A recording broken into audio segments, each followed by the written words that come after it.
Well, it's that time of year again. Yes, it is. Spring is in the air. Spring is in the air, and when spring springs and goes sproing, that means that the Rat Fink reunion is not too far off. That's right. So we're out getting ready, gearing up, and I do mean gears. Really gearing up, yes. For the Rat Fink reunion. This year we're repainting blue. Right. And we're going to be rolling that thing out at the Rat Fink reunion in June. We've got Adam Pinales repainting it and redoing the dashboard. Working it over a bit. He's given it his magic touch. Right. And this is good because Adam is one of these guys that has truly perfected the high art of screwing around. His whole life is dedicated to screwing around. He makes his living screwing around, and I think he makes a pretty darn good living screwing around. Yeah, everybody's job, right? Everybody's dream job. And he's gotten into 3D printing. So we want to take a look at this because he's 3D printing N-scale trains. Right. So let's go see Adam. Adam's involved in a lot of different kinds of screwing around, one of which is fixing up old Mustangs. This is a 67 Sports Sprint that he just recently picked up. He just started restoration, and here's blue, ready to be torn down and repainted for the Rat Fink. Adam has a lot of Mustangs. Here's his Celine Mustang. Pretty darn tasty. And this is his 66 Coupe. This guy's going to be his personal ride, so he's really taking his time with it, making it just right. Adam's always had a fantasy if he could travel back in time, what Mustang would he have ordered? And this is the one. He's been dreaming about this car forever. Adam also likes to build models. These are models of cars, again, Mustangs mostly, because he has a love of Mustangs. He also fixes Mustangs up for other people, which is why he's working on blue for us. The process starts by removing the entire front clip, the fenders, the hood, the grille, everything on the front part of the car. It all fairly easily comes off, so might as well take it off for painting.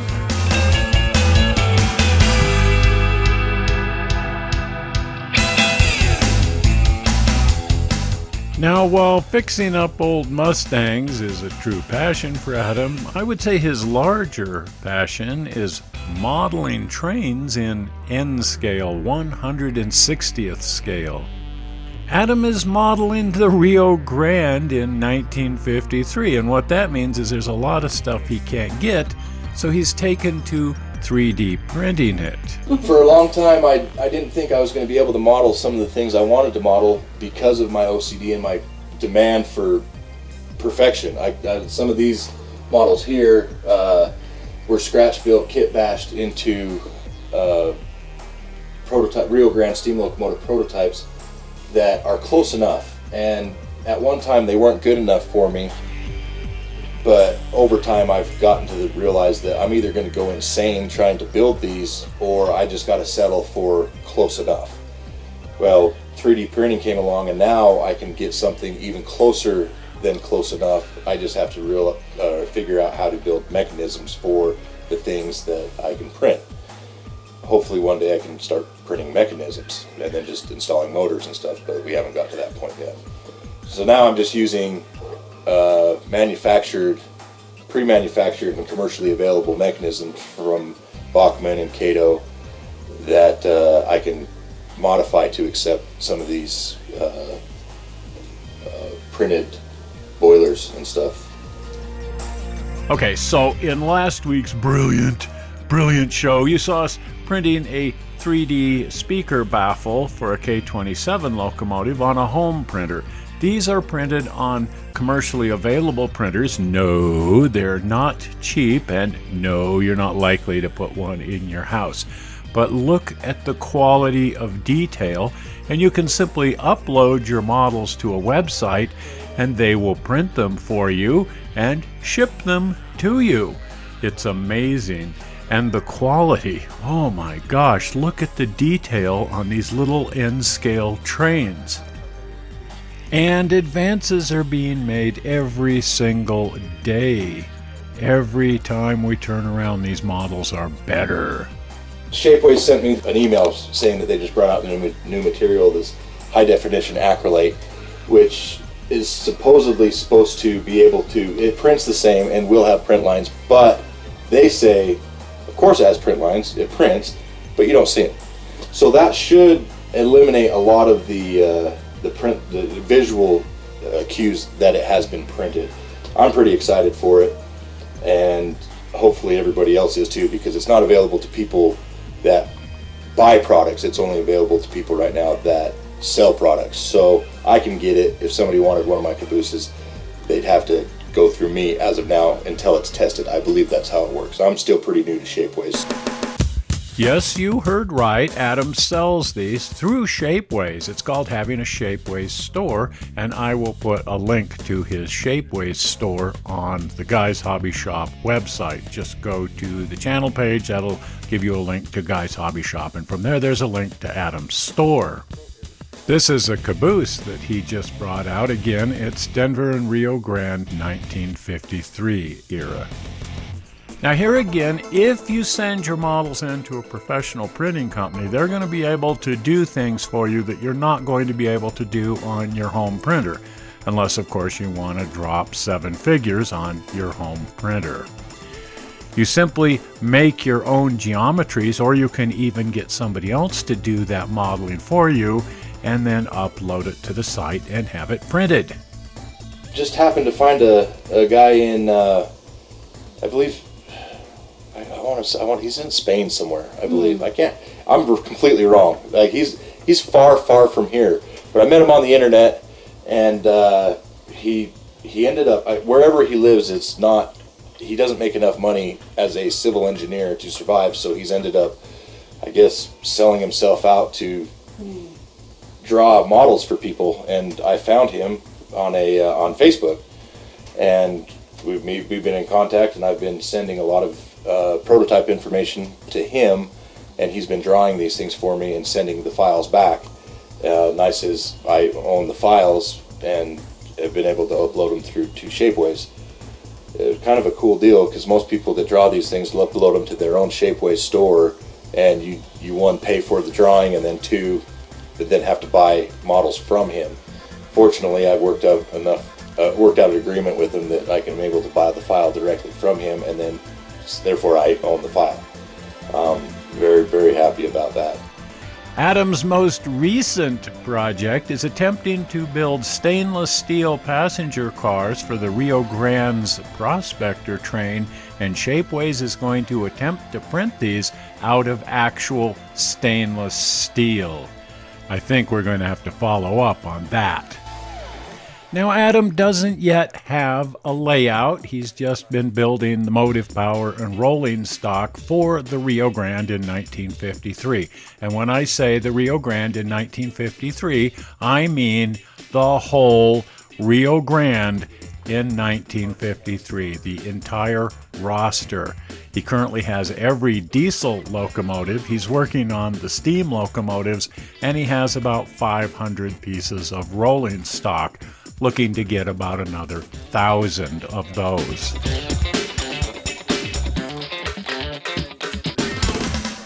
Now, I've actually been doing 3D computer modeling since the middle 1980s, having a lot of fun with that. Thought I would whip up the blue Mustang here in Lightwave software just to try out the paint job. I'm not really planning to print this out, but heck, I could if I felt so inclined. It does involve a little voodoo magic. You have to sacrifice a chicken and convert your file formats and so on, but then you can print these things.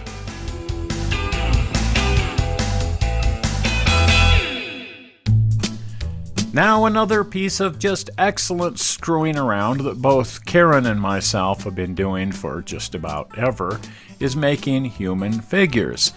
I used to sit in my history classroom in high school and carve human beings out of the chalk sticks, which I stole out of the chalk tray. These days, I use something similar to Billy Mays' Mighty Putty. I prefer the faces. I just think the faces are the funnest part to sculpt. And I've taken to building 1/20th scale figures for the railroad. Now these are Karen's passion. This is called a kittle, in this case a jewelry kittle, these little miniature dolls from the 1960s. And here's one that she built out of Sculpey clay and painted the face and put the hair on it and stitched the dress and so on and so forth. Rather involved making a little tiny doll like this. Now, just before being forced into early retirement, I decided to try doing human figures on the computer and 3D printing those. Turned out rather well. Here's one of my earliest attempts. Printed the face and some of the clothes on this figure. I preferred sculpting the hair because I feel I can get a better representation that way.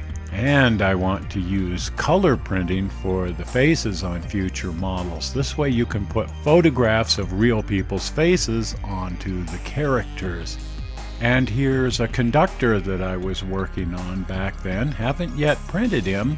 I bring this up because Adam's day job, which also involves a tremendous amount of screwing around, is being a conductor on the California Zephyr. How cool is that? And through all of this, we're still making progress toward the Ratfink reunion. Well, that's absolutely amazing what Adam's doing with 3D printing. Oh, no kidding. It's just amazing what's possible to be done now with 3D printing. And what's it going to be like a year from now, 2 years from now? Yeah. I'm dying to see these stainless steel passenger cars, the Prospector cars. I mean, holy crap, if that works just out, amazing. that could just be phenomenal. Right. It's all too exciting. And Blue is coming right together and getting ready for the Ratfink reunion. Another aspect of Ratfink, something to keep in mind. Next week's show, we're visiting a junkyard. Yes. And as we all know, Ratfink lives in a junkyard. Right. And I swear to God, junkyard. Boy, this is cool. I swear to God, this is the junkyard Ratfink lives in. Right. I didn't see him there. There is a guy who lives there that might be related. He's in the spirit of He's in the Ratfink. spirit of Ratfink. He plays a lot of horseshoes. You'd have to understand the spirit of Ratfink to get a jolly out of a place like that. Absolutely, I do. absolutely. But that place absolutely is the spirit of Ratfink, right then and there in the middle of a junkyard. A junkyard that used to be an airport. Yeah, there you go. So that's pretty darn cool. So that's next week's show. So do tune in for that.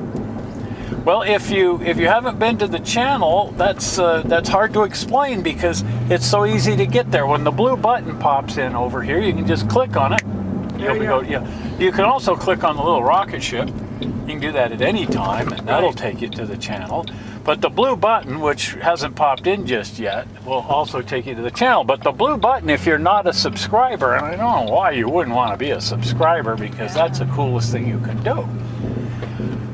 Blue button will also subscribe you as it takes you over to the channel, so that's even cooler. So blue button is popping in just now, right here. Subscribe, click on that.